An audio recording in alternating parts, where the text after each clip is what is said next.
మాజీ మంత్రి అంబటి రాంబాబుకు బెయిల్ వచ్చింది. పోలీసులపై దురుసుగా ప్రవర్తించిన కేసులో బెయిల్ ఇచ్చింది కోర్టు. 10,000తో 2 పూచికత్తులపై బెయిల్ ని మంజూరు చేసింది. అంబటి కస్టడీ పిటిషన్ ని కోర్టు కొట్టేసింది. చంద్రబాబును దూషించిన కేసులో ఇప్పటికే బెయిల్ మంజూరైంది.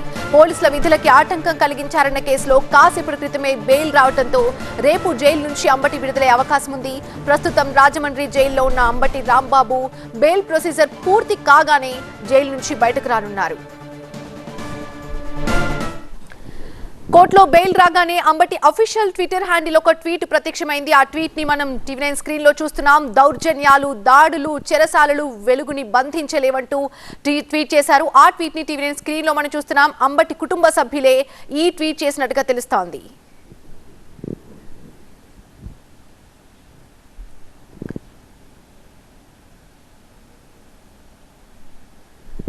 మాజీ మంత్రి అంబటి రాంబాబుకి బెయిల్ వచ్చింది. పోలీసులపై దురుసుగా ప్రవర్తించిన కేసులో బెయిల్ ఇచ్చింది కోర్టు. 10,000తో 2 పూచికత్తులపై బెయిల్ మంజూరు చేసింది.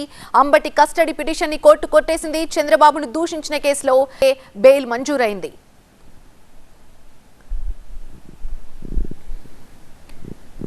అంబటి రాంబాబుకు బెయిల్ వచ్చింది. పూర్తి సమాచారం అందించడానికి మా ప్రతినిధి వసంత్ లైవ్ లో సిద్ధంగా ఉన్నారు. వసంత్, బెయిల్ ప్రొసీజర్ ఎప్పటి వరకు పూర్తి అవకాశాలున్నాయి? ఆయన ఎప్పుడు బయటకు వచ్చే అవకాశం కనిపిస్తోంది?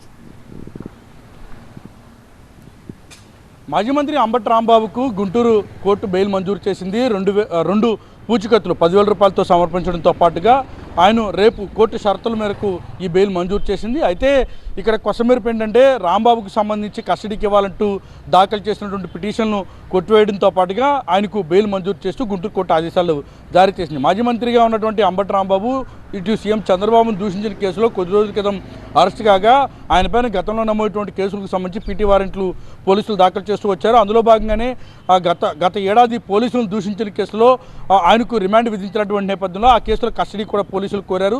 అయితే పోలీసులు దాఖలు చేసినటువంటి కస్టడీ పిటిషన్ను డిస్మిస్ చేయడంతో పాటుగా ఆయనకు బెయిల్ మంజూరు చేస్తూ కోర్టు ఆదేశాలు జారీ చేసింది.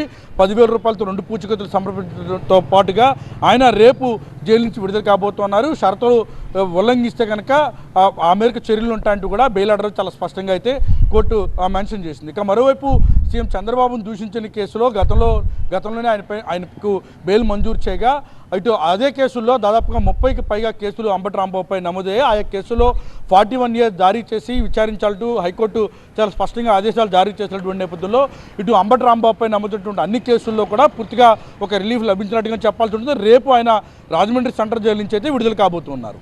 Right, thank you Vasanth, thanks for the updates.